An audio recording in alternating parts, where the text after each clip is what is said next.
Bonsoir, en ce lundi soir, 20 Adar, Rabotai, plutôt 21, Baruch Haba Hari. Alors, avec ces magnifiques souhaits que M. Bronner a dit, que Mashiach arrive, nous espérons, c'est écrit que durant le mois de Nissan, nous avons été sauvés, libérés, et on espère que durant le mois de Nissan, on va être libérés. N'oublions pas que nous sommes aussi dans le mois de Hadar, moi, cette providence divine, où Adar, c'est Aleph Daled Resh. Aleph, c'est le 1, l'unique. Aloufo chez l'Olam. Dar réside dans ce mois. On ressent vraiment la providence divine, même si dans la Megillat Esther, ce n'est pas écrit une fois le nom de Dieu, mais c'est notre devoir à nous d'être mégalé le Esther. D'être mégalé le Esther, c'est quoi mégalé? De dévoiler ce qui est caché. Des Megillat Esther, comme on pourrait dire rouleau d'Esther, le parchemin d'Esther, le livre d'Esther. Mais Megillah, ça vient aussi du mot Giloui.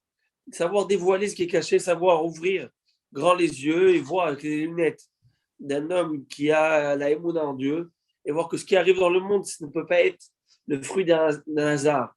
Et en parlant de ça, ça tombe bien parce que cette semaine, nous avions lu dans l'Aftara Parashat Kitissa, une Aftara qui est juste exceptionnelle, qui est Mouchedet. Cette Aftara parle de la rencontre d'abord entre le roi Ahab, le roi d'Israël, qui est un roi méchant, un scélérat, un roi qui n'a pas l'or là-bas, qui a poussé tout l'âme Israël à la Vodazara. Il s'appelle le roi Ahab. Et il était tellement. Donc, il a amené tout le monde à la Vodazara. Il servait un dieu qui s'appelle le Baal, une idole. Et il avait donc un monastère avec 450 prophètes et prêtres de cette. Et qu'est-ce qui se passe? Je vous lis, c'est l'aftar que nous avons lu ce Shabbat. Elle est juste magnifique. Alors, comment ils ont pu élire un roi comme ça ou de ce... disons déjà, c'est pas une élection, c'est père en fils. Voilà. D'accord? Et un roi, c'est un roi. Et ils avaient cette adrénaline d'aller vers la Vodazara. Il fallait s'arrêter, mettre un holà. On a la suite de Yerovam Ben Nevat, la suite de celui qui avait mis des veaux en or dans ces endroits. Comment? Après le schisme. Alors, Rabotai, c'est écrit dans cette Haftara que nous avons lu, qui est magnifique. C'est écrit comme ça, que sa femme et elle, on en a parlé de sa femme l'autre fois, ils ont tué tous les prophètes, les vrais prophètes. À part un homme qui s'appelle Ovadia, qui était proche du roi, et le roi ne le savait pas, mais il cachait 100 prophètes, de vrais. 5 ans dans une grotte, 5 ans dans une autre. Dont un des prophètes qui est sorti là-bas, c'est le fameux prophète connu Elisha. Le prophète Elisha, le Navi, Elisha Navi, qui est un prophète très connu, qui était l'élève de Navi, est sorti de cette grotte. C'est de cette grotte qu'il a nourri. Donc il les a protégés. Exactement. Et il les a cachés. Et nos Chachamim vont nous dire, c'est exceptionnel que dans cette génération de Achav, ils partaient en guerre, ils gagnaient la guerre. Alors que c'était tous des dévoyés de chez dévoyés. Tandis qu'à l'époque ils sont partis en cacahuète. Oh. La génération était complètement dévoyés de chemin. C'est sorti du bon chemin. Tandis que je vais au Rabbi Yaakov de Floride, de la Floride. Fais beau là-bas. On ne vous entend pas, Rabbi Yaakov. Il fait beau. Il fait beau, mais c'est sûr que la réponse c'est qu'il fait beau. Non, il fait très beau. Ma femme dit très chaud. Azak, Baruch Hashem. Eh bien, je vois votre sourire, il est en relation à la météo de là-bas. C'est le miroir. Alors, comme ça, ce qu'on dit, c'est que donc, toute la génération partait en guerre et gagnait. Tandis qu'à l'époque de David Amelech, du roi Saül, il partait en guerre, le roi Saül, il ne gagnait pas. Les Chachamim disent, mais pourquoi? À l'époque du roi Saül, c'était tous des orthodoxes religieux. Je veux dire, c'était les gars, ils étaient calés dans la Torah. Il n'y avait pas d'idolâtrie comme à cette époque de. Et réponse du Midrash, impressionnante, c'est qu'à l'époque de Shaoul et David, il y avait de la délation. Où se cache David, où se cache Shaoul. Chacun en train de cafeter sur l'autre et balancer sur l'autre. Lorsqu'il n'y a pas de shalom, Hachem dit, je ne mets pas mon nom. Mais à Havizevel, même à l'endroit le pire là-bas, où il y avait la Vodazara, étant donné que personne n'est parti divulguer ou se cacher, parce qu'il y a des fuites, personne n'est parti voir Ahab. on laisse tel quel, on n'a pas besoin de se rentrer dans le Mossad. Et ben Hachem dit, vous irez en guerre, vous gagnerez la guerre. Ah, mais on fait Avodazara. C'est pas grave. Ça, c'est grave. Non, mais je veux dire, ça n'est pas aussi grave que la délation. Mais la Sinatrina, Makadal ne porte pas ça. C'est pour ça qu'il a détruit son temple, c'est pour ça qu'il n'a pas encore reconstruit. Et tant qu'il n'y a pas Havat Israël à 100%, Hachem dit, on attendra, on attend. Mais j'espère que cette année, la Havat Israël va décupler. Amen. Parce que bon, on en a marre. Alors c'est pour ça que Hadar, c'est Hachem 1, dévoilera la révélation. Hadar. Merci. Hazak Baruch, monsieur Bronner. Alors, Hazak, ça c'est du fait maison on the spot. Fait maison. Ah, magnifique. Hazak. Bravo. Madine Canada. Hein. Alors, Rabotai, comme ça. Alors, suite à cette histoire, l'histoire de Achav, c'est que il y avait une rencontre. Quelle rencontre? Je vous raconte comment ça s'est passé. Justement, on parle de la crainte de Dieu. C'est quoi crainte de Dieu? C'est pas comme on a commencé au chiot. Crainte de Dieu, c'est quoi avoir les lunettes, comme j'ai dit, ces fameuses lunettes, de voir dans chacune des choses qui se passent autour de nous, les messages de Dieu. C'est ça la différence entre quelqu'un qui irait Shamaïm, quelqu'un qui craint Dieu, quelqu'un qui n'est pas craignant Dieu. Quelqu'un qui craint Dieu, c'est quelqu'un qui sait que toute chose qui se passe dans le monde, 24 7, 24 heures sur 24, 7 jours sur 7, c'est dirigé et réglé par Hachem. Il n'y a pas quelque chose, il n'y a pas un espace d'ombre où le bon Dieu, tu sais quoi, ça s'appelle un angle mort. Oui. Il n'a pas pensé à ça. Bon, ça va. Ça n'existe pas, cet espace, cette zone d'ombre grise chez Dieu n'existe pas. Mais l'homme doit mettre les lunettes et avoir ce qui même de voir les choses et de comprendre que tout ce qui arrive, c'est Hachem, pour le bien. Il doit essayer d'aller le chercher. Maintenant, je vous donne un exemple.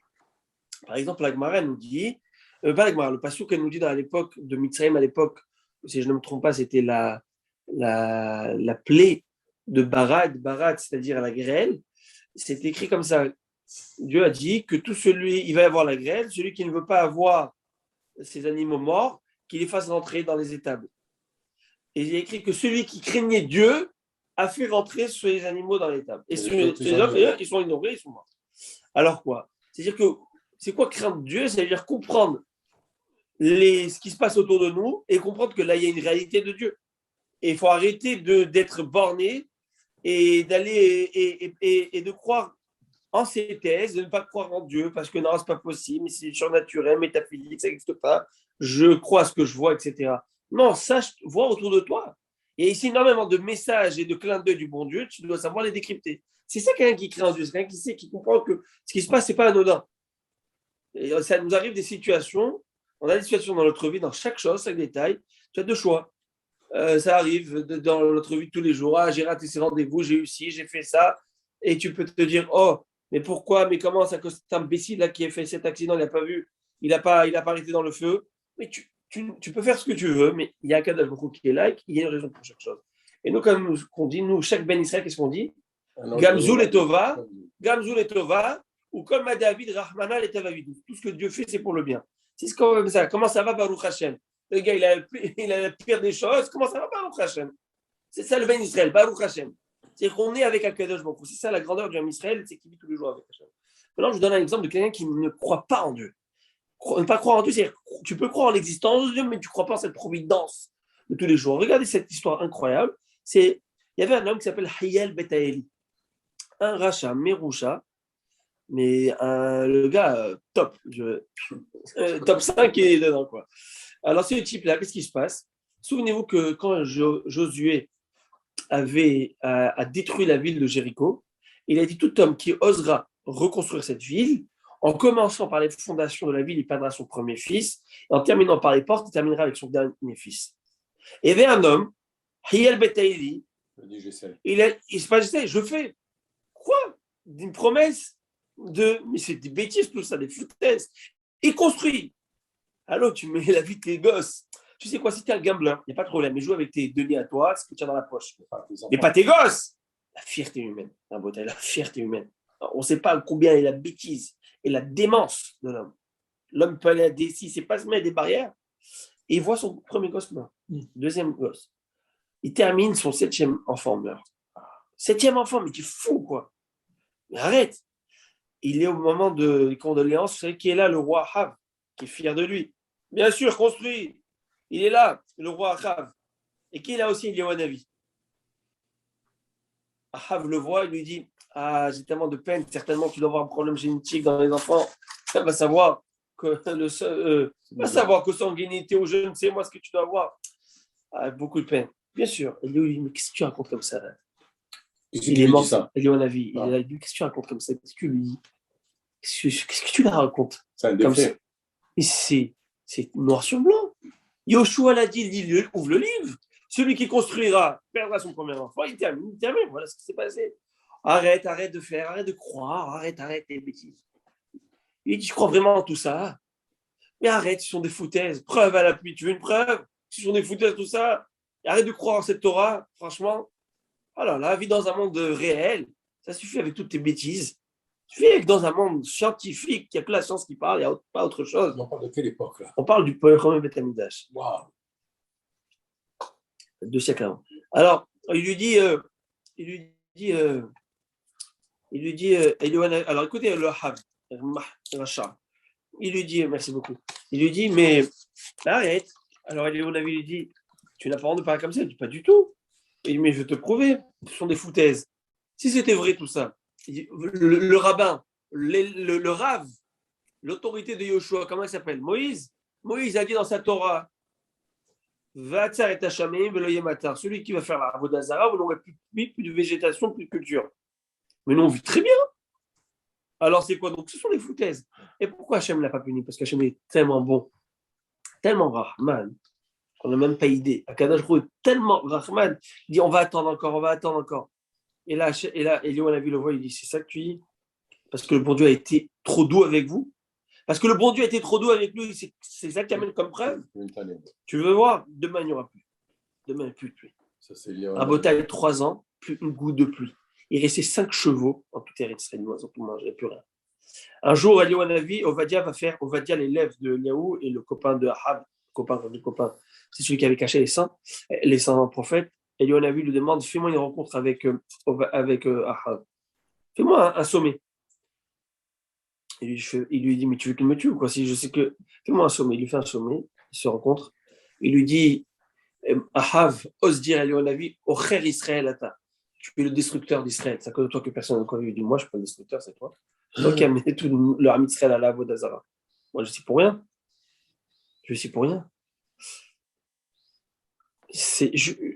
Vous imaginez? Il lui dit, mais tu sais quoi?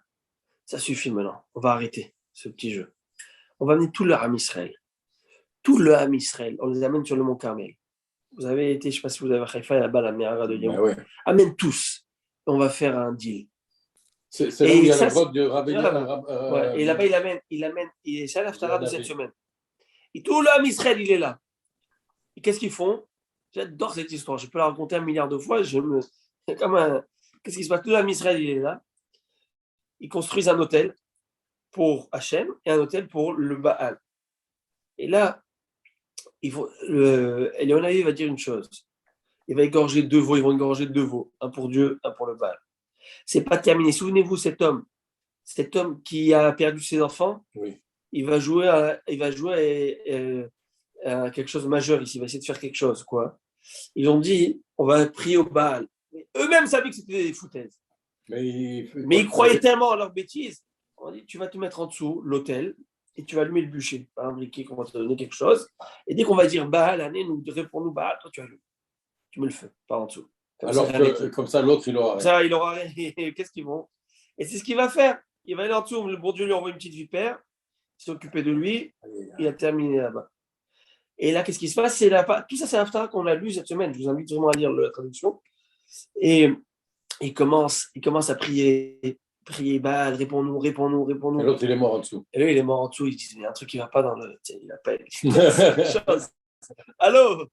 Il n'y a pas de réponse, rien à faire. Ah oui, et là, Eliyahu Hanavi commence à se foutre de payer leur tête.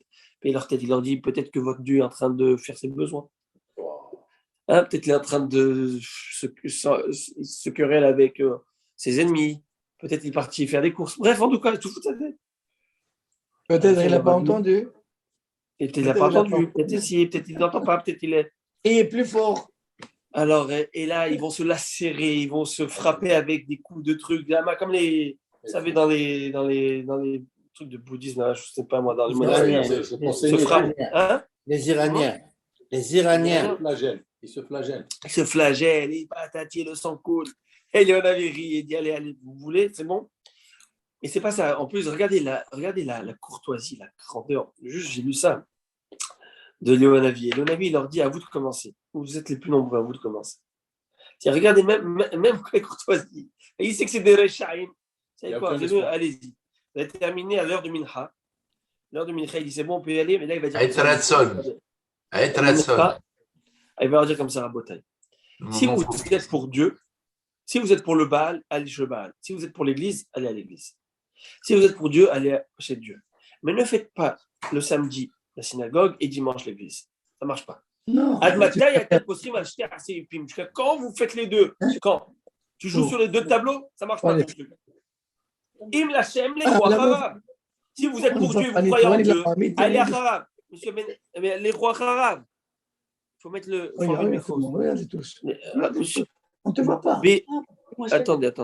Tu vois tous. Voilà. Alors, c'est les aléas du Zoom. Alors, Rabotai, qu'est-ce qui se passe? Il va leur dire clair. C'est chaud quand même comme expression qu'il leur dit. Il dit si vous voulez aller à l'église, allez à l'église. Si tout mérite le bon Dieu. C'est un discours qui, aujourd'hui, ne serait pas acceptable. Parce qu'aujourd'hui, tu dirais, aujourd'hui, le discours qui est très accepté et qui est comme ça, on accepte tout le monde comme il est, on essaie de le rapprocher, et petit à petit, on amène. Ça, c'était noir ou blanc. Si vous voulez le bon Dieu, c'est le bon Dieu. Mais au Hachem, aujourd'hui, on est loin de ça. Parce que même celui qui est loin, il ne croit pas en notre divinité. Non. Dans son fort intérieur, il croit à Dieu. Il connaît Dieu, mais dans les actions tous les jours, c'est plus dur de l'amener aux actions tous les jours. Alors, c'est ce qu'il arrive à leur dire. Et là, qu'est-ce qui se passe? Il prend de l'eau. Il va faire d'abord une tranchée, il va remplir de l'eau. L'eau, c'est pas compatible avec le feu terrestre. Il n'y a pas quelqu'un dedans là, qui est en train d'allumer un briquet. Il y a un petit message qui fait passer. Pour ceux qui comprennent entre les lignes. Et là, qu'est-ce qu'il va faire? Il y a le feu qui descend du ciel. Wow. Il va dire Aléni, Hachem, Aléni. Hachem, réponds-moi, Hachem, réponds-moi. Non, mais il a pris un risque là. La bataille, c'est pas terminé. C'est qu'il dit Hachem, réponds-moi. Dieu lui envoie le feu. Et pourquoi Racham dise, il a dit, je t'en supplie Dieu, qui dise là-bas, ça doit être encore un effet spécial de ces religieux. Ah, okay. Qui n'est pas un qui fasse ce qu'on appelle la létanout, la raillerie, la moquerie. Les moqueurs n'ont pas leur place dans le Olam. C'est quoi? C'est tourner à la dérision. Tout est, c'est une blague. Mais non, il ne faut pas prendre ça au sérieux. Arrête d'exagérer. Tu arrêtes là, arrête. Il ne faut pas. Ça, Hachem, il en a pour horreur. Parce que tu es en train de faire ça pour te couvrir toi-même. Rabbi Marco, attendez, Rabbi Marco, vous êtes là, à Montréal. Et vous n'êtes pas venu à l'heure. Je vous note tout de suite. À Montréal, bien arrivé. Vous êtes de retour? Je suis à Montréal, de retour, oui. Mais, bon, Baruch Hashem. On est revenu. Ah, vous étiez vous avez voyagé, oui? J'étais en France, oui. Eh bien, Chazak, c'est ça. Il manquait quelque chose à Côte-Saint-Luc. Chazak. Ça va, Henri. Alors, Chazak, alors maintenant, on reprend l'histoire. C'est pour ça qu'il a fait si froid. L'idée, elle est que quoi? L'idée, elle est que, en fait, c'est quoi le Yerushalem, le craignant Dieu? C'est celui qui voit dans tout ce qui se passe une réalité de Dieu. Et ça ne s'arrête pas à l'expression scientifique de la chose. Ah, mais c'est quoi ça? Mais c'est le Covid, il y a eu ça. Ah, ouais, ils ont ouvert un truc, c'est parti en cacahuète. Et hors de contrôle, on n'a pas pu. Oui, tu peux rester là si ça te convient. Mais le Yerushalem, celui qui craint Dieu, et nous sommes tous des créants, nous vivons avec Dieu, on sait qu'il y a eu quelque chose qui se passe. Là, il y a un message d'Hachem. Il y a quelque chose. D'enfermer, de museler pendant 2 ans et demi, 3 ans des personnes et les barricader, il y a quelque chose. Alors, tu peux rester avec ta réponse géopolitique, ta réponse scientifique, mais ça ne s'appelle pas quelqu'un qui est Yerushalem. quelqu'un qui prend la réalité de tout ce qui est autour de lui et dit là, c'est un message du bon Dieu. Et lequel? Au point où la Gemara va nous dire que lorsque le soleil, il y a une éclipse solaire, lorsque la Gemara, le langage de la Gemara, c'est comme ça. Kshahamaloka, lorsque le soleil est frappé, c'est-à-dire qu'il y a un problème dans le soleil, quelque chose qu'on ne voit pas bien, c'est un mauvais siman, c'est un mauvais présage pour qui? Mauvais présage pour les goïms. Parce que les goïms, ils ont ce qu'on appelle le calendrier grégorien, ils comptent selon le soleil. Si c'est la lune qui a un problème, c'est un mauvais présage pour ceux qui nous veulent du mal. Enfin, nos ennemis. On dit nos ennemis, mais ça veut dire que c'est un mauvais présage pour l'homme. Aïe, aïe, aïe, aïe, aïe. Okay. Pourquoi? Parce que, alors une fois, le Hafetz Haïm, il avait reçu un homme. Hafetz Haïm l'a reçu à quelqu'un. Hafetz Haïm fait très attention à ce qu'il parlait. C'est lui qui a écrit le livre de la Shonara. Il dit, je ne sais pas d'où est venu le type d'Australie ou je ne sais. Il lui dit, mon gars, qu'est-ce qui se passe là-bas, la météo, le truc, les incendies, les koalas, enfin, je ne sais pas moi, tout ce qu'il y a. Et il raconte, il lui parle. Et il raconte, il dit, qu'est-ce qui se passe? Il lui parle. Il lui dit, mais quoi d'arabe? Si je peux me poser la question, qu'est-ce que vous avez besoin de savoir ce qui se passe là-bas, à droite et à gauche, les gauches et les ici? Vous, que votre tête, elle est connectée au. Il lui dit non. Il lui dit, moi, je vais t'expliquer très simple. Et il amène ce Lachon. Il amène cette histoire. Il dit, le Chafetz Haïm habitait dans la ville de Radin. Et il dit, là-bas, la majorité, c'était des juifs. Il y avait des goyim aussi qui vivaient. Il dit, si dans le souk de Radin, un homme prend un tabouret, monte dessus et élève sa voix et parle en yiddish. Et il dit en yiddish, avis à la population, patati patata. À qui il parle? Il s'adresse aux commerçants et aux clients juifs ou aux commerçants et aux clients goyim? S'il parle en yiddish, quelle langue? À qui il s'adresse? Aux juifs. Sinon, il aurait parlé en polonais ou en russe là-bas, ou je ne sais. Il voulait justement que les autres ne comprennent pas. Ou pas, ou qu'ils ne comprennent pas, ou simplement, c'était un message adressé à ces personnes. Et il va leur dire, je ne sais pas moi, Minha aujourd'hui à 18h, vous me savoir. Tu vois, ou je ne sais moi. 18h30. Un Rav Moïse, c'est à 18h. 30. Alors, 18h30. Alors, qu'est-ce qui se passe? Mais moi, je le dis en français. Alors, à qui il parle? Il parle bien au peuple qui veut s'adresser à ceux qui les concernent. Voilà, les concernés. Il dit, c'est le bon Dieu, lorsqu'il envoie des choses dans le monde, il dit le Hafetz Haïm. Il envoie des tsunamis, il envoie des guerres, il envoie des météorites, il envoie des je ne sais moi ce que tu veux. À qui il s'adresse là? Qui comprend ce langage? À nous. À ceux qui comprennent ce langage. Pourquoi le gars ici comprend ce langage de Dieu? C'est la fatalité. Mais pas du tout, c'est une fatalité, c'est ce qui se passait à destinée. C'est comme ça. C'est le livre de la jungle, chacun fait ce qu'il veut, chacun fait, etc. C'est comme ça que ça marche. Et les plaques tectoniques, le tsunami, il y a eu, je vais savoir. Ils vont trouver une explication. Donc tout a une explication. Tout le monde, ils ont le comment, mais ils n'ont pas le pourquoi du comment. Et nous, le pourquoi, c'est Akadosh Baruch Hu. Comment il a écrit dans le Ribon Alamin. Comment il a dit? Eilat Eilot Vesibat Asibot. Eliyahu Hanavi nous a enseigné. Tana Dev Eliyahu. Tana Eliyahu. Vatech Eliyahu Hanavi Vayzach Letovama. Ribon Alamin. Anutuhad Vela Behujban. Alors après, qu'est-ce qu'il dit? Atou Eilat Eilot Vesibat Asibot. Tu es la raison de toutes les raisons. Tu es les causes de toutes les causes. Mais il s'arrête à la conséquence d'une chose. Mais à cause de ça, qui a décidé que c'est comme ça? Pourquoi maintenant ça va être comme ça? Ça n'y a pas. Ils n'arriveront pas au point. Le point, c'est Akadosh Baruch Hu. C'est la cause. Et ça, il faut comprendre. Et ça, il faut se le mettre à nous tous les jours. C'est notre travail de juif, travail de Ben Israël. Se connecter à Akadosh Baruch Hu, c'est de comprendre quoi qu'il se passe. C'est Akadosh Baruch Hu la cause. Il y a une raison là. En od milevado. Mais c'est très dur. Je parle personnellement pour moi, de tous les jours, à chaque incident, ou chaque épisode heureux ou le contraire qui arrive dans le monde, de redonner et rendre à Kadosh Baruch Hu ce qui lui appartient. C'est Dieu qui est derrière tout ça. C'est Dieu qui est derrière tout ça. Et dans le bon comme dans le mauvais. Alors, Rabotai, pas de mauvais, mais je viens dans les moments les plus durs. Maintenant, comme vous avez parlé de Shabbat, et en parlant de ce qu'on va dire dans le même ordre d'idée, et puis après je vais prendre la Gemara. Alors, Maurice, je te demande, s'il te plaît, dans 5 minutes, tu m'arrêtes. Je veux reprendre la Gemara parce que là, ça fait un mois que la Gemara, je l'ai mis et de côté. À 8h30, on reprend la Gemara Bénéder. Alors, Rabotai, en rapport à ce que je viens de dire, de savoir comprendre la cause de tout, et ne pas s'arrêter à ce que l'on voit et dire, bon, comme j'ai dit, politique, géo, nature, etc., réchauffement climatique, etc. Alors, comme ça. Détrompez-vous et ne pensez pas que je suis en train de dire que la science n'est pas. La science, elle est Et qui a décidé que cette science soit, et à ce moment-là, etc., c'est Akadosh Baruch Hu qui a fait ça. Donc, parce que Vada, la première mitzvah de Dieu, c'est de découvrir la science. Comment on arrive à Ve'afta et Hashem Elokecha, comment on arrive à aimer Dieu. Rambam Maïmonide écrit dans un passage, comment on arrive à aimer Dieu en voyant sa nature, en comprenant sa nature, en contemplant sa nature et la comprenant. Quand tu comprends chaque chose, chaque détail de la nature. Là, les médecins, ils devraient être tous des amoureux de Dieu. Ils comprennent bien plus de choses que nous, peut-être, pas pour moi. Parce que tu vois des choses tous les jours et tu vois, et ceux qui travaillent à l'hôpital, alors là encore plus, le gars, il a des reins, il a des machines de dialyse toute la journée avec lui. Qui t'a donné ça?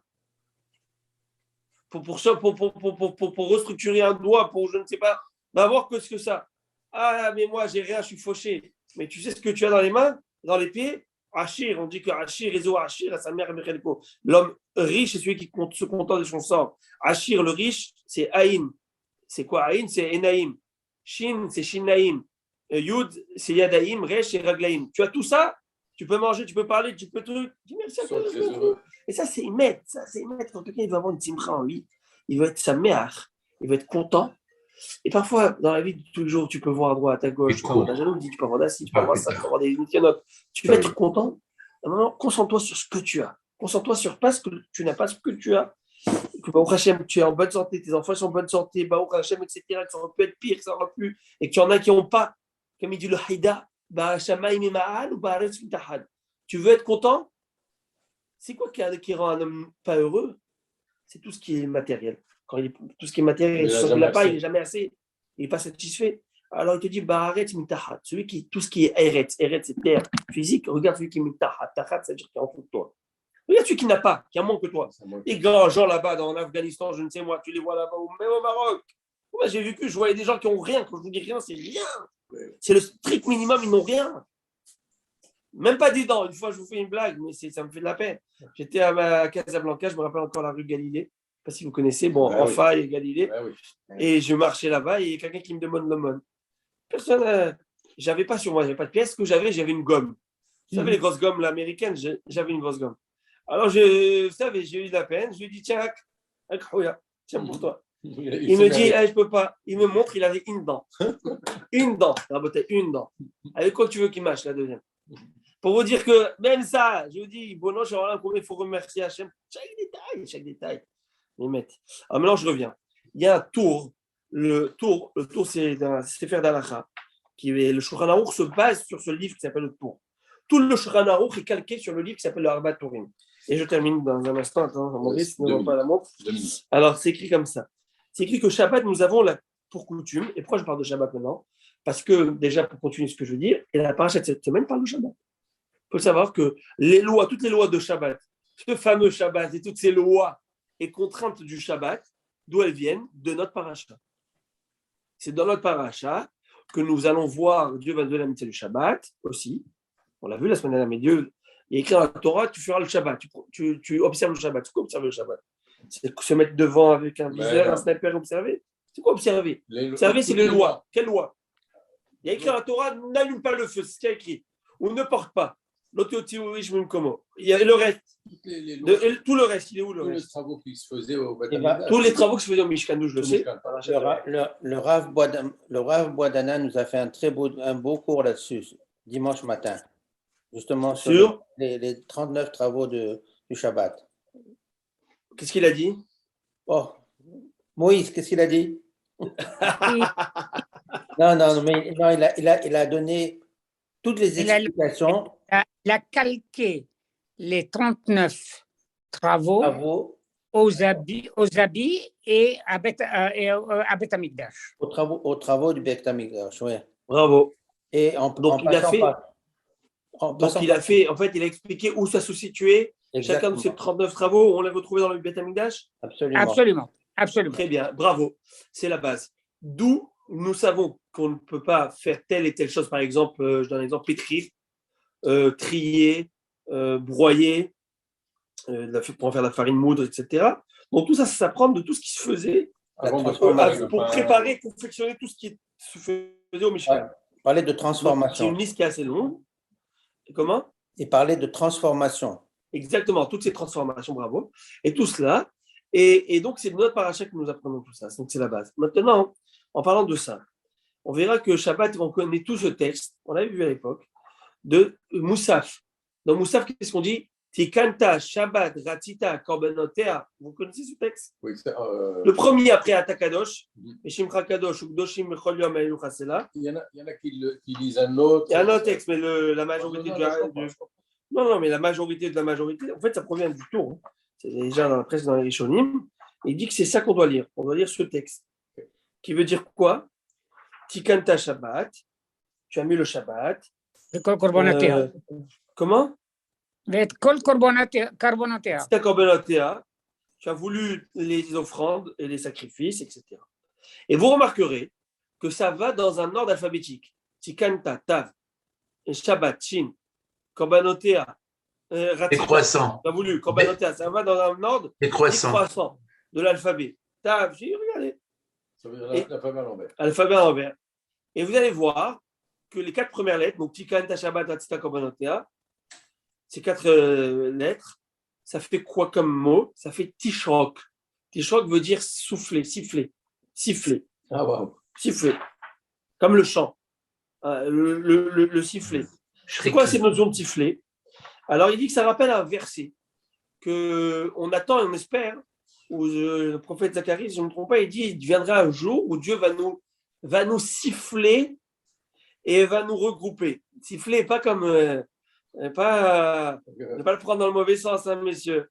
Non, il va nous appeler. Dans le sens où, il va nous appeler. Comme des amis qui sont fait un petit code et se rappellent. Donc, ce sifflet-là, ce sifflement-là. Donc, c'est en rapport à ce sifflement où on va avoir la fin des temps. Donc, on espère ça, que grâce au Shabbat, comme il a dit M. Bronner, que lorsqu'on va faire Shabbat, au mairie du Shabbat, on va avoir la Géoula. Non, parce qu'il y en a qui amènent ça. Bon, je ne vais pas rentrer dans ces détails. Maintenant, on avance. Alors, oui, je termine la Gemara. Alors, pourquoi je parle de ça? En rapport avec ce que j'ai dit. Ça, je ne passe pas du coq à l'âne. Vous me direz, qu'est-ce qu'il raconte celui-là? Non, c'est en rapport avec ce que je viens de dire. Qu'est-ce que je viens de dire? Je viens de dire que quoi? Hein? Que notre travail, notre devoir, c'est de comprendre que tout vient d'Akadosh Baruch Hu. Bien mauvais, tout vient d'Akadosh Baruch Hu, même si on a l'impression que c'est mauvais, mais tout vient, il faut l'amener dans notre vie tous les jours. Notre point, hein, le Tav, c'est 400. 400, c'est à être la plus éloigné du Aleph. Aleph qui représente Dieu. Dans notre vie tous les jours, viendra Mashiach où on arrivera à voir que nos 400 prétextes de ça, c'est à cause de ci, c'est à cause de ça, c'est à cause de ça, ou de ça, ou de ça. Le seul motif et le vrai, c'est un, c'est le Aleph. Lorsqu'on arrivera à Tav, Shin, Kouf, Resh, Kouf, etc., on arrivera au Aleph.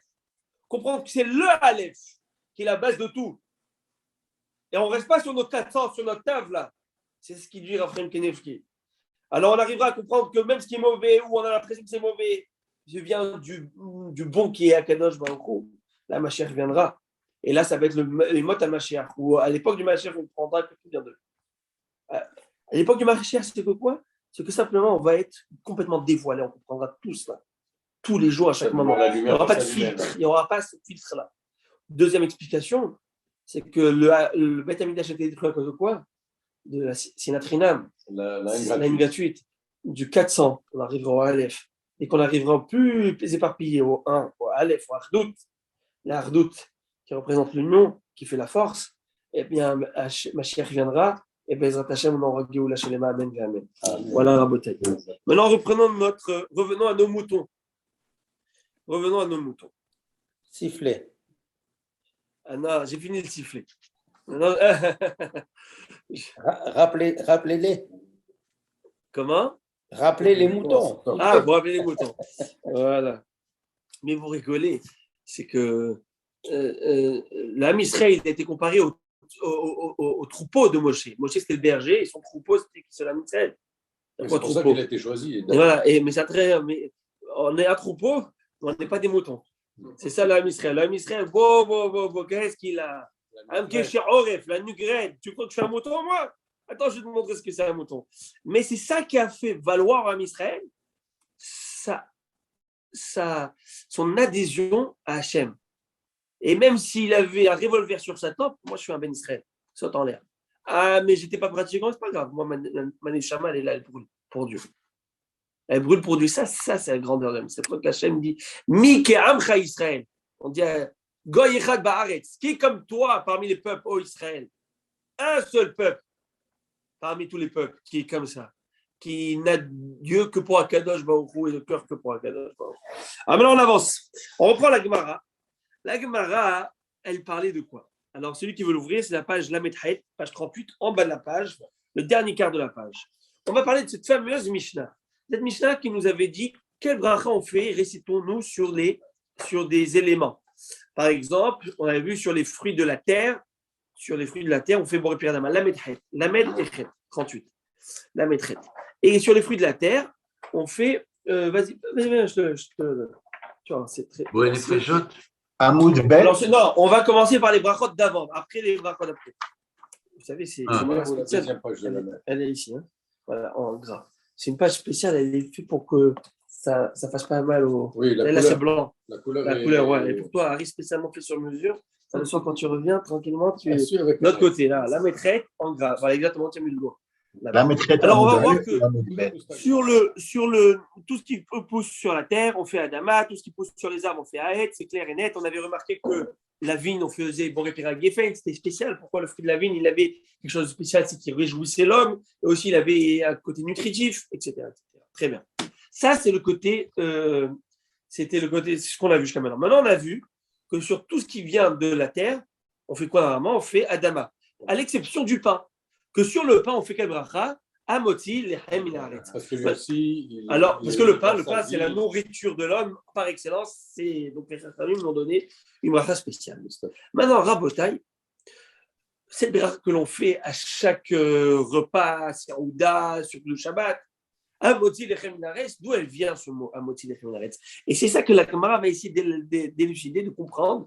C'est quoi ce Motzi lechem min haaretz? Le mot, est-ce qu'on n'aurait pas pu dire Baruch ata Hashem Elokeinu melech haolam, Motzi lechem min haaretz? C'est quoi Motzi lechem min haaretz? Est-ce que c'est du passé? Est-ce que c'est du présent de narration? Est-ce que c'est du ci, du ça? On va voir comment la Gemara, elle va définir. La Gemara, elle définit tout, elle explique tout. Et on va voir même après des choses intéressantes. Ok? Alors là, on va être sur la halakha technique. Tanou Rabbanan, nos sages ont enseigné dans une Beraïta. Qu'est-ce qu'ils ont enseigné? Maou Omer, qu'est-ce qu'on doit dire lorsqu'on mange du pain? Maou Omer, qu'est-ce qu'on doit dire? Juste une petite parenthèse là, rien à voir, mais j'aime bien les petites parenthèses. C'est que souvent dans Pirkei Avot, dans le livre des Maximes des Pères, on voit qu'il y a écrit, comme ça. Il y a écrit Ou Aya Omer. Voilà ce que Rabbi disait. Voilà ce que lui, Ou Aya Omer. Ou Aya Omer. Il disait Ou Aya Omer. Mais on peut traduire Ou Aya Omer. Lui, il était quoi? Omer, ce qu'il disait. Un homme, parfois, il dit des choses et il n'est pas ce qu'il dit. Le Chachamim disait et il faisait ce qu'il disait. Ah, ok, je comprends. Mieux encore, Ouaya, Omer, ce qu'il disait, il était. Ce qu'il disait, il était, c'est-à-dire que quoi? C'est ce qu'il prêchait, et il vivait mamash, il le vivait. Il le vivait. Et des fois, tu peux voir d'une personne de quel est son discours, qu'est-ce qu'il a dedans vraiment? Qu'est-ce qu'il y a dedans dans tout. Il va faire un discours. Exactement, dans tout ce qu'il y a. Ok, Rabotai. Bon, je ne fais pas de la psychologie humaine là, mais on avance. Alors, la Gemara nous dit comme ça Amoti lechem min haaretz. On fait la bracha de Amoti. Rabbi Nechemia, il dit non. Rabbi Nechemia, il dit on ne fait pas Amoti. Donc, Katana, il dit on ne dit pas Amoti. On dit Moti lechem min haaretz. Quoi, Amoti, hein? Moti lechem min haaretz. Donc, la Gemara avait expliqué sur les accords. Pourquoi tu me dis Moti, Amoti, que j'en ai? On va voir. Alors, regardez. Amarava. Bemoti. Koule alma l'obligé d'apik machma. Ce pain-là, non? Moti, traduction de mon moti. Ce pain. Non, lechem, c'est le pain. Je vous traduis. Hamoti, lechem mina arrête. Hamoti, celui qui a fait sortir. Lechem, du pain. Min, de, arrête, la terre. Très bien. Sauf que ce pain, il a été travaillé. En fait, c'est du blé qui est sorti, qui a été travaillé, etc. Maintenant, moti. Comment considérer le mot moti? C'est au passé. Moti, il l'a fait sortir. Dieu a fait sortir ce pain de la terre. En fait, il l'a fait sortir à l'époque, c'est devenu du pain. Très bien. Mais, donc, Chachamim sont tous d'accord, tous les sages sont d'accord qu'en hébreu, la terminologie du mot moti, c'est du passé. Des apik mashma, il a fait sortir. Donc, ça marcherait très bien de dire Baruch Ata Hashem Elokeinu melech haolam motzi lechem min haaretz. Parce que ce pain devant moi, il a été fait sortir à l'époque de Dieu, entre guillemets, par. Hotzi, c'est le passé, non? Baruch Hashem, Hotzi. Non, motzi. Motzi, c'est au présent. Pas motzi. Ou Motzi Arshav. לא, הוא מוצא עכשיו. Aïe, aïe, aïe, on a ici Ben Yehuda, on a ici des linguistes. Ah, Botaï, je vais enlever le zoom là, parce que je ne pourrais pas passer. Avec vous, c'est trop dur ce soir. On a M. Zaguri et Moïse, Rabbi Moshe, je ne pourrais pas passer, mais je vais fermer les deux, je vais y aller. On y va. Je reprends ce que la Gemara dit. Vous allez suivre avec moi, d'accord? Et vous suivez avec moi ce que les Mefarshim nous expliquent. Il y a deux possibilités de comprendre. D'abord, je vais lire, d'accord? Je vais lire. Ceux qui sont les braisons vont comprendre dès le départ, et puis après, on va traduire. Amarava, Rava dit, Bemotzi kulalma l'opligé d'apik. Lorsqu'il y a le mot moti, ils sont tous d'accord sur le fait qu'il connote quoi? Qu'il fait sortir, qui a fait sortir au passé. Comme il y a un passouk qui nous dit, et regardez Rabbi Daniel, ce passouk, je vous en prie de le lire. Alors, ce passouk, il est. Vous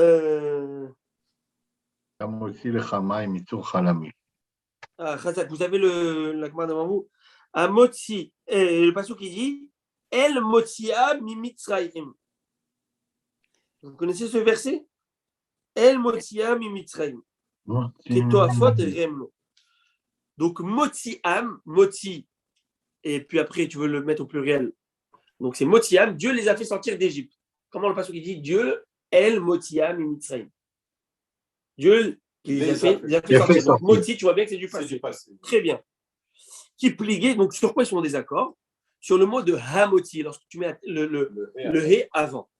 Les Chachamim pensent que Hamoti, Deapik Mashma, c'est un terme qui veut dire au passé aussi.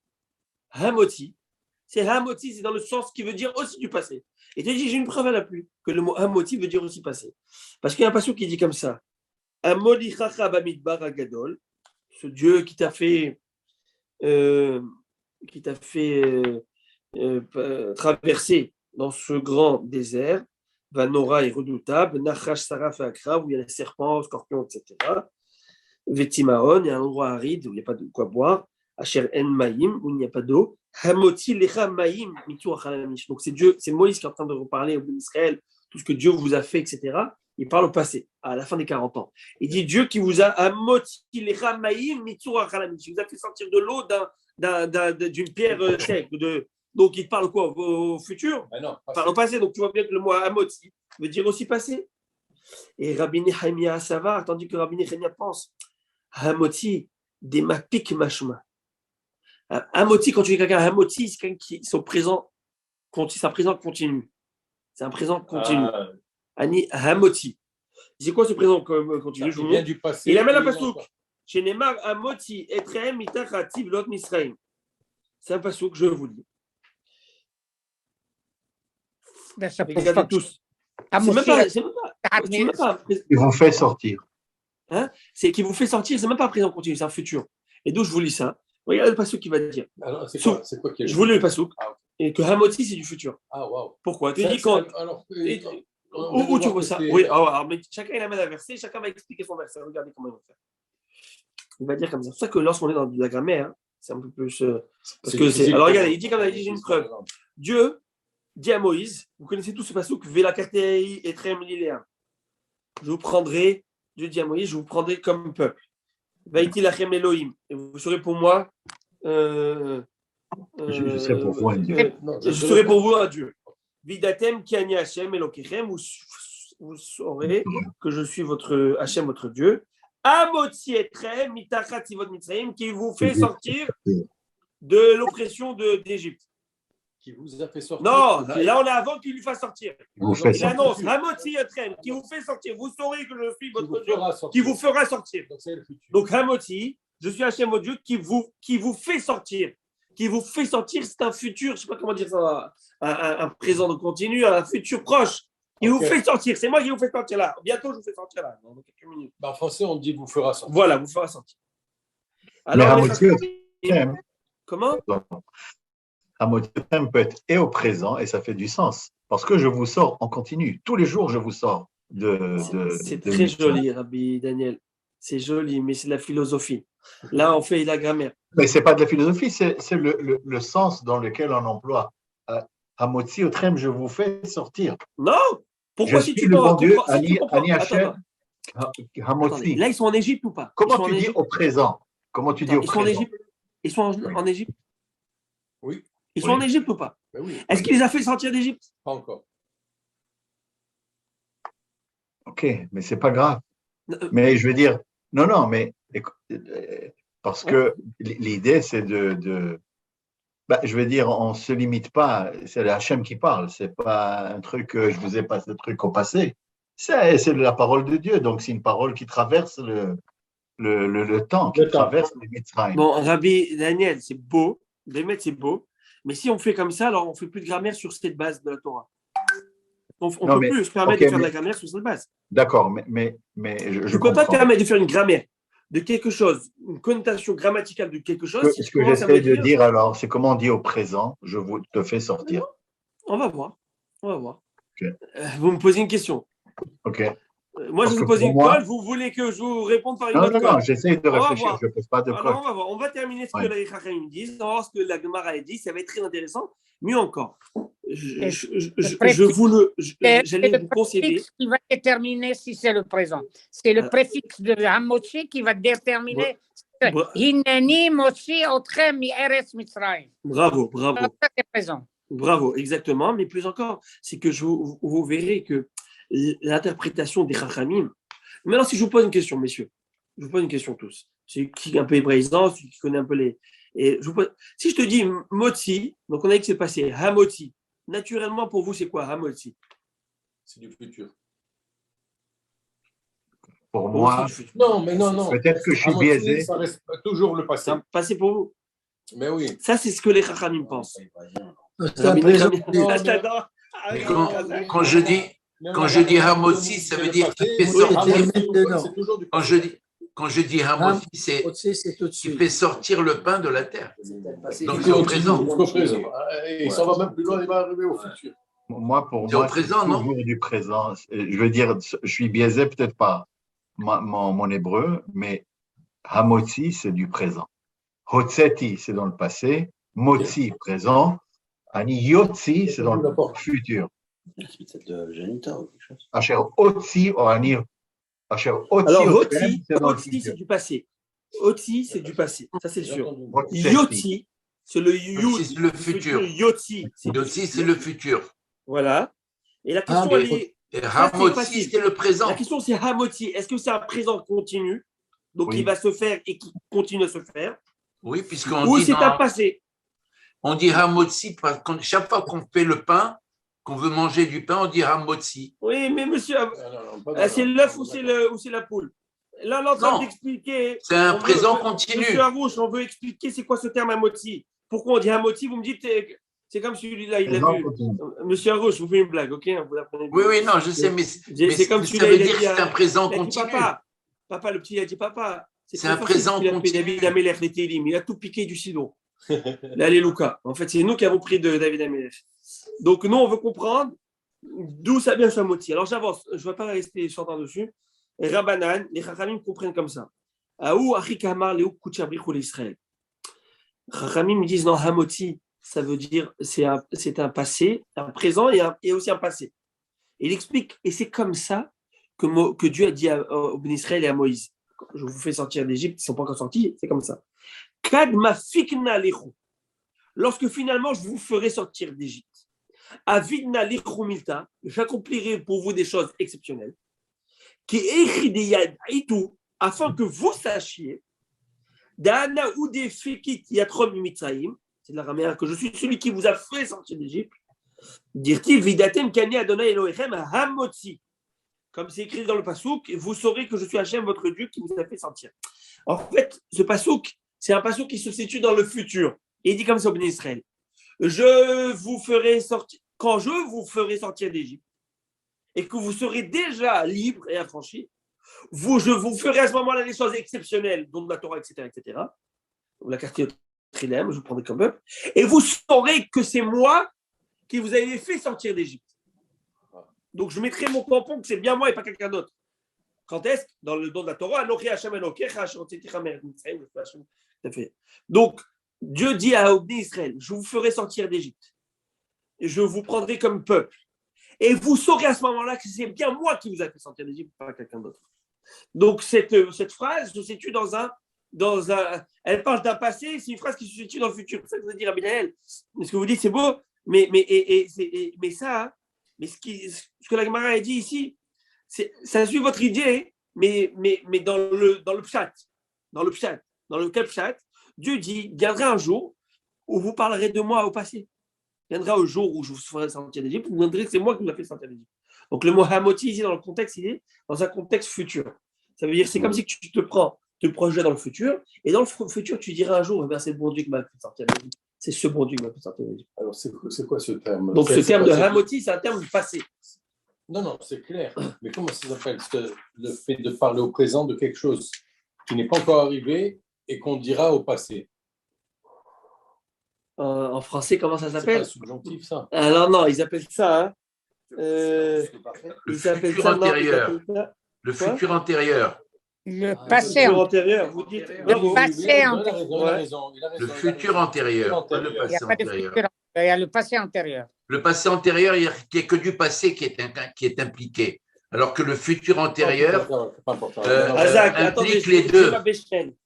À 2 secondes, je sens ma bécherelle. C'est un pléonasme de dire futur antérieur. C'est un pléonasme. Tout ce qui est pourtant, le temps existe, le futur antérieur existe dans la conjugaison. Écoutez, Bénéder, on va expliquer ça Bénéder, prochain chiot, pour essayer de mettre. Mais j'aime bien que vous soyez tous en désaccord, parce que ça a amené un désaccord entre les Chachamim, c'est un moti, au point où, écoutez ce que la Gemara va dire maintenant. Mishta Brinle, bon, maintenant je reviens quand même à la conclusion des courses. Chachamim, les sages, majoritairement, disent qu'il faut dire Hamoti. Et Rabbi Nechemia dit non, Hamoti, c'est du futur ou du présent continu, mais pas du passé. Et nous, on veut dire on veut parler au passé, quand tu dis. Et si on avait employé le terme Moti, ça marche? Ben oui, on avait dit que pour tout le monde, c'est du passé. Alors dis Moti, tranquillos. Non, les Chachamim, ils ont défini que le mot Hamoti, c'est ça. Tu suis les Chachamim, la majorité. Regardez ce que la Gemara va dire dans un instant. Mishtabrin le Rabbanan, le Rabbi Zera, et Barav Zvid, Ahua, les Rabbi Shimon, Barav Zvid. Les Chachamim, ils ont fait l'éloge à Rav Zera. Donc, les Chachamim, les Talmidim, ils ont dit à Rav Zera, le grand de la génération, ils ont fait l'éloge d'un certain érudit qui était le fils de Rav Zid, le frère de Rav Shimon, le fils de Rav Zid. Bref, un grand homme. Et ils ont dit d'Adam Gadol ou Baki Brachot. C'est un homme qui est grand, qui est exceptionnel, il est expert dans tout ce qui est brachot. Vous avez bien remarqué que les brachot, voilà, M. Znati nous a mis toute la définition, on pourrait voir après dans le chat dans un instant. Alors, je vous lis je vais le lire, vous savez que ça tombe bien. Le futur antérieur exprime une action qui sera achevée dans le futur avant une autre action elle-même dans le futur. On parle également de passé du futur. Pour bien pouvoir former le futur antérieur, il faut savoir conjuguer les auxiliaires avoir et être au futur simple et savoir former le participe passé. Exactement. Et bien, il faudrait que je vous envoie. Quelqu'un m'a envoyé une poésie magnifique avec le verbe être et le verbe avoir. Et peut-être on va vous le mettre dans le chat. Le seul qui peut conjuguer le verbe être, c'est Dieu. Ben oui, parce qu'il est. Alors, on avance. C'est pour ça que si vous prenez la lettre E, Hachem, vous dites Hachem Moti, c'est que c'est tout le temps Dieu qui décide tout. Donc, vous dites Hamoti avec le nom d'Hachem et vous l'avez dedans. Hazak. Présent. Hazak. Bravo, Hazak. monsieur. Hazak. Alors maintenant, il dit, mais le gars et donc, ils ont dit à Rav Zera, ce type-là, c'est un génie en brachot et tout. Qu'est-ce qui se passe? Il dit, bah, c'est quoi, quand il va venir chez un d'entre vous, amenez-le-moi. Amenez-le-moi. Zimna Hadek Lalgabe, une fois, il était venu voir Rav Zera, à Pikoulé Rifta, donc ils lui ont apporté du pain. Donc, tu reçois du monde. Tu sors un petit repas, donc ils ont sorti du pain pour faire un moti. Et lui, il était là. Rav Zera, il était là, il attendait de voir, il veut écouter. Patah Vama Moti, il a dit Baruch Ata Hashem Elokeinu melech haolam Moti. Rav Zera, il va dire, il va se tourner, je ne sais pas s'il a dit devant lui, je ne pense pas. Il a dit Zéou Shomrim Alav d'Adam Gadol ou Baki Brachotou. Et c'est ça qu'on dit que c'est un grand homme qui est expert en brachot. C'est de ça qu'on dit. S'il avait dit Hamoti Lechem, Hamoti, il m'aurait appris une chose. Un chacham, lorsqu'il parle, il ne parle pas pour rien dire. Il ne faut pas qu'il parle pour rien dire. Et s'il parle, je parle pour nos chachamim, parce qu'aujourd'hui on parle beaucoup. Mais pour les chachamim, dis quelque chose, tu dois comprendre de ton action, de ton comportement quelque chose. Et qu'est-ce qu'il fait? Il fait quelque chose qui peut nous induire en erreur. Ou, au contraire, ton action doit nous apprendre et nous enrichir. Et là, si tu avais dit à Moti, j'aurais appris deux choses de toi. Premièrement, j'aurais appris que la halakha, non, j'aurais appris une chose, que la halakha, elle est comme chachamim. La majorité, qu'on dit Amoti. Et maintenant, le fait que tu as dit, Moti, ça me prouve que quoi? Que peut-être Hamoti, c'est aussi du futur et non pas du passé. Donc, ça me fait comprendre d'une mauvaise manière les versets de la Torah, etc. Donc, tu ne peux pas rentrer dans. Et alors, je me demande pourquoi lui-même, pourquoi il n'a pas dit Hamoti? Qui dit Hamoti? Il dit non. Lui, il ne voulait pas rentrer dans le problème des Chachamim. Lui, il dit Moti, lui, il dit Hamoti. On était tous d'accord que Moti, c'est du passé. C'est du passé. Comment on est tous d'accord avec ça? Alors, il a dit je ne rentre pas ma tête entre les montagnes. Dans le sens où je préfère être safe. J'ai dit Moti, ça marche selon tous les avis. Mais la Gemara a dit non. Clair et net que Hamoti, c'est du passé. Et on doit dire Hamoti lechem minaretz. Et c'est pour marquer un point. Là, on va selon la majorité des Chachamim. Les Chachamim disent quelque chose, on suit les Chachamim. Ah, ne sois pas plus royaliste que le roi. Les Chachamim t'ont demandé, fais ce que les Chachamim ont demandé. Et ça, c'est ce qu'on a parlé Shabbat et jeudi dernier, quand les réformistes quand les Sadducéens voulaient être plus religieux que les religieux. Vous vous rappelez de ça? Mais dans un seul cas. Oui. Bien sûr, parce qu'il faut en trouver d'autres. Mais plus royalistes que les religieux, on a montré que les Chachamim étaient d'une virulence extrême de briser leur Humra, même si elle était vraie, pour ne pas faire comme eux, pour pas que. On avance. Rabotai, maintenant on avance sur les légumes. Alors les légumes, qu'est-ce qui se passe avec les légumes? Je termine ça et après je termine le chiot. Il y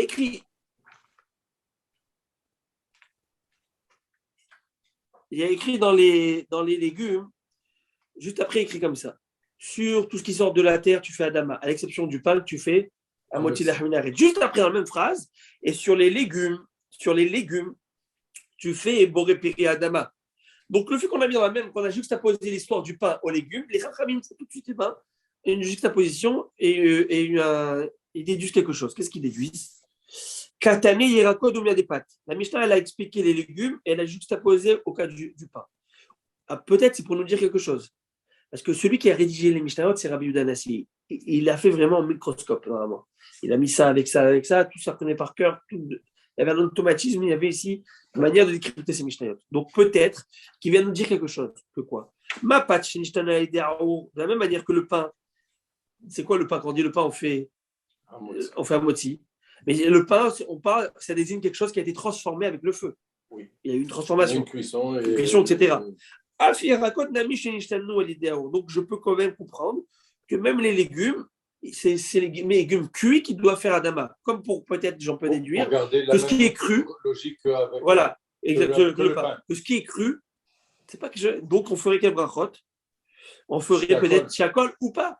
Ou peut-être on aurait pu croire que tout ce qui est cru, c'est normal que tu fais Adama, mais ici c'est cuit comme ça, une transformation, peut-être un changement. Là, on ferait Shakol. Ah, ma Rabbena Yishmed Abaye, Rabbena au nom d'Abaye nous dit, ça nous apprend que chez la côte, c'est quoi chez la côte? C'est les légumes cuits à l'eau. Mais Vachim Alem Borepiri Adama, on fait la bracha de Adama. Et la Gemara va expliquer que ça va avoir une grande incidence à l'Afrique, les soupes aujourd'hui, ou les bouillons de soupe, l'eau qu'ils est-ce que les bracha on fait? Et maintenant tu vas voir, c'est pas simple. Et la halakha, je l'ai amené la halakha ici. Wow. Mais voilà, mais tu vois, tu ne m'as pas arrêté avant l'heure. Alors, on ne pourrait pas avoir la halakha.